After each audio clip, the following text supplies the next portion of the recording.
حضرات تشریف رکھیں، برائے مہربانی مجلس شروع ہو رہی ہے۔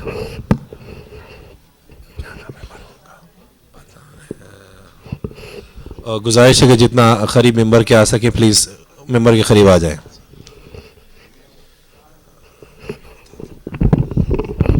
سورہ فاتحہ بھی پڑھا دو۔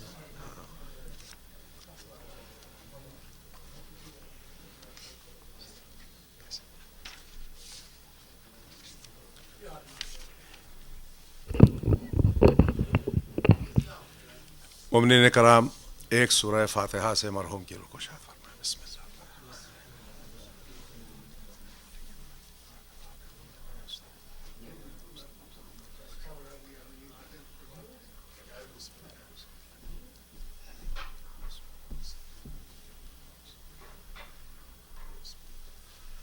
اللہم صلی علی محمد وآل محمد۔ پردیس میں زینب کھو بیٹھی 18 برس کے پالے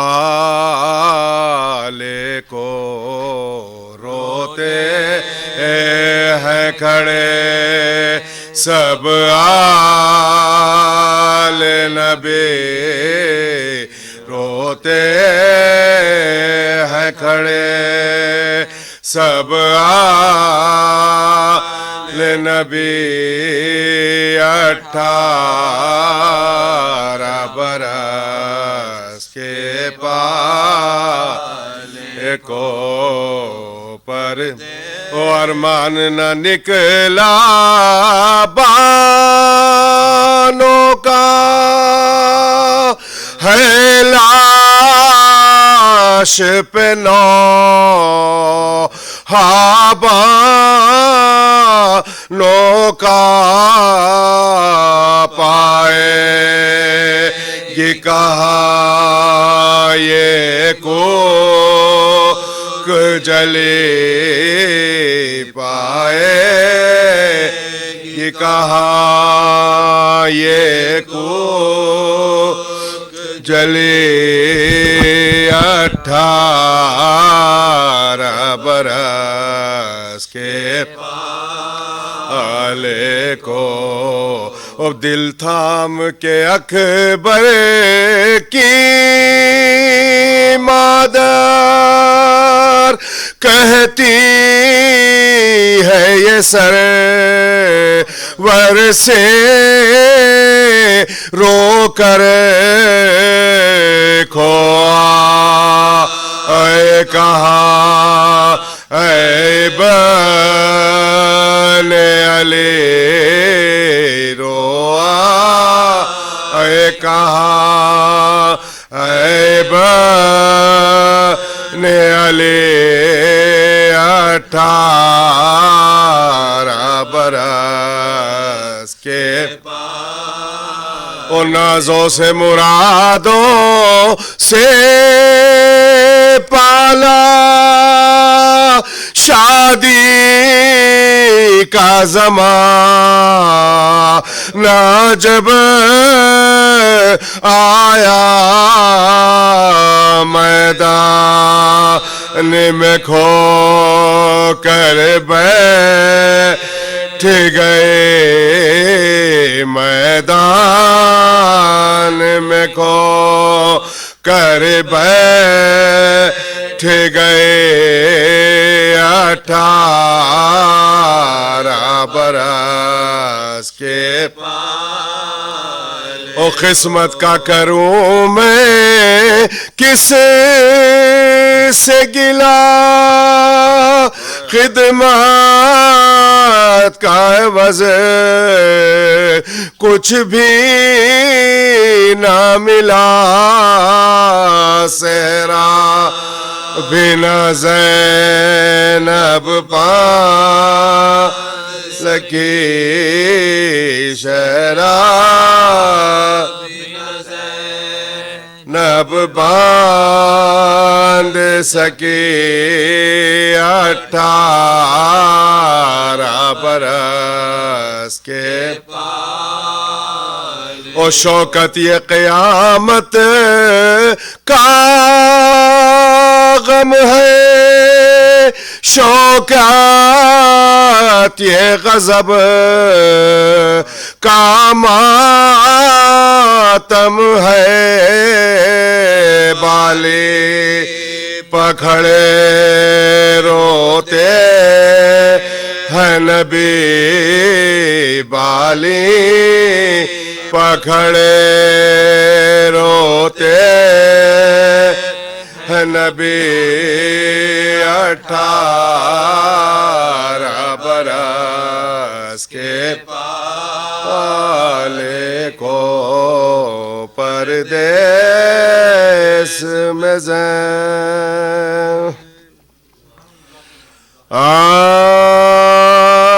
پدر کی موت ہے، مرنا جوان بیٹے کا، سفر جہان سے کرنا جوان بیٹے کا، غضب ہے خون میں بھرنا جوان بیٹے کا، ستم ہے جی سے گزرنا، ستم ہے جی سے گزرنا جوان بیٹے کا، شباب تھا کہ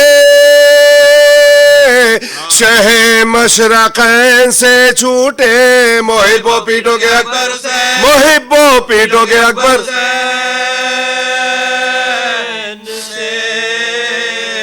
چھوٹے، خدا پدر کو نہ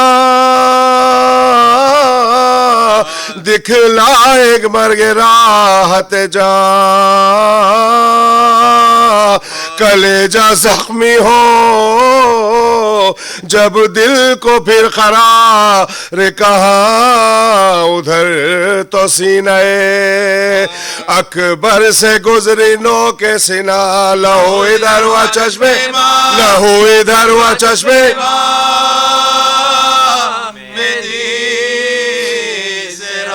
تڑپ کے جانبے گردو نگاہ کی شینے، زمین ہل گئی ہے، زمین ہل گئی ہے،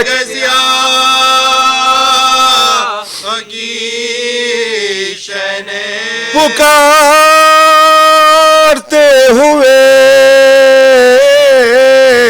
دوڑے میرے شہید پسار، میرے جوان میرے محروم میرے سعید پسار، میرے حسی میرے یوسف میرے رشید پسار، قریب ہو گئی میدان سے، قریب ہو گئی میدان سے،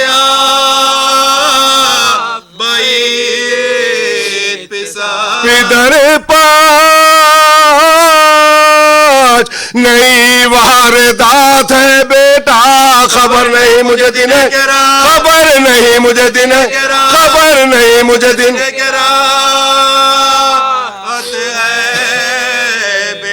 کدھر گئے میرے گل پیرہن علی اکبر،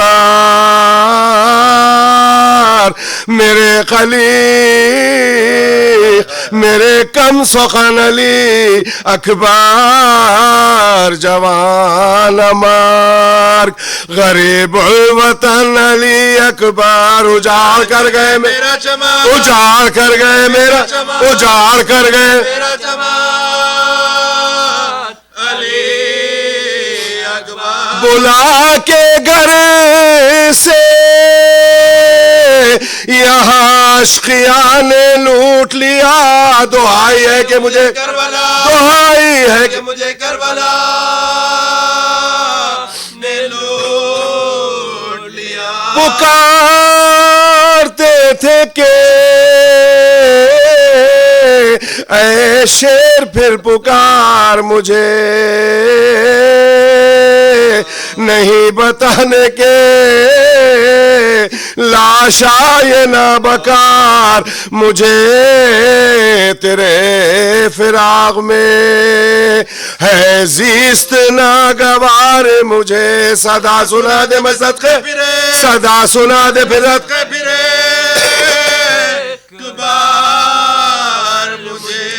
گلے لگا لو کہ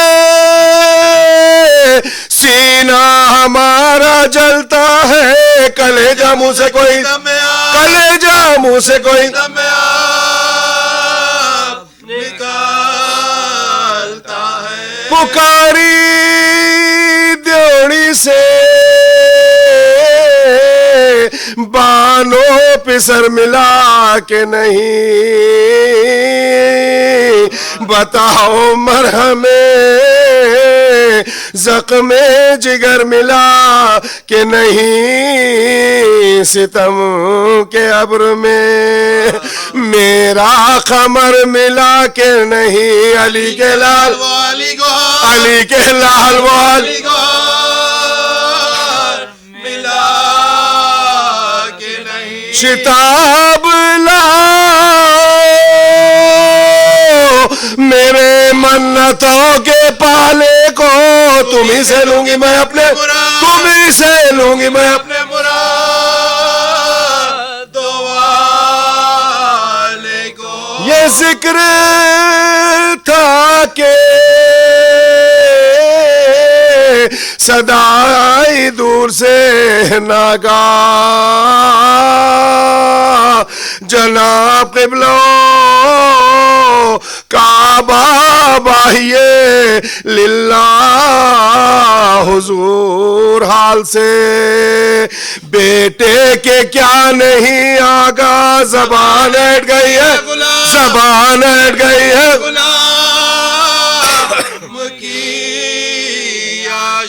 اکھڑ رہا ہے دم اب موت جان لیتی ہے پکارنے کی بھی طاقت پکارنے کی بھی طاقت دیتی ہے صدا یہ سنتے ہی سلطان بیروبر دوڑے یہ درد دل تھا کہ تھامے ہوئے جگر دوڑے کبھی تو فوج پا مانند شیر نر دوڑے کبھی ادھر گئے دوڑے کبھی ادھر گئے روتے کبھی ادھر دوڑے لٹی ہوئی وہ کمائی بس تلاش ملی زمین پہ خون میں غلطہ زمین پہ خون میں غلطہ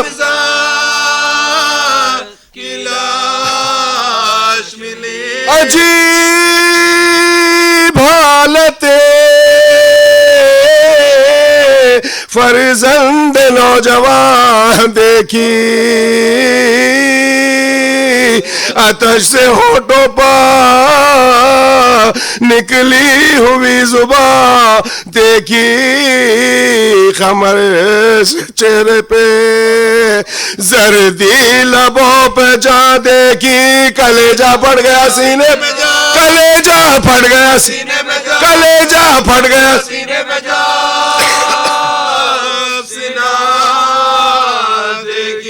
پدر کے سامنے بیٹے کا دم اکھڑتا تھا حسین دیکھتے تھے حسین دیکھتے تھے حسین دیکھتے تھے اجڑتا تھا قریب لاشیں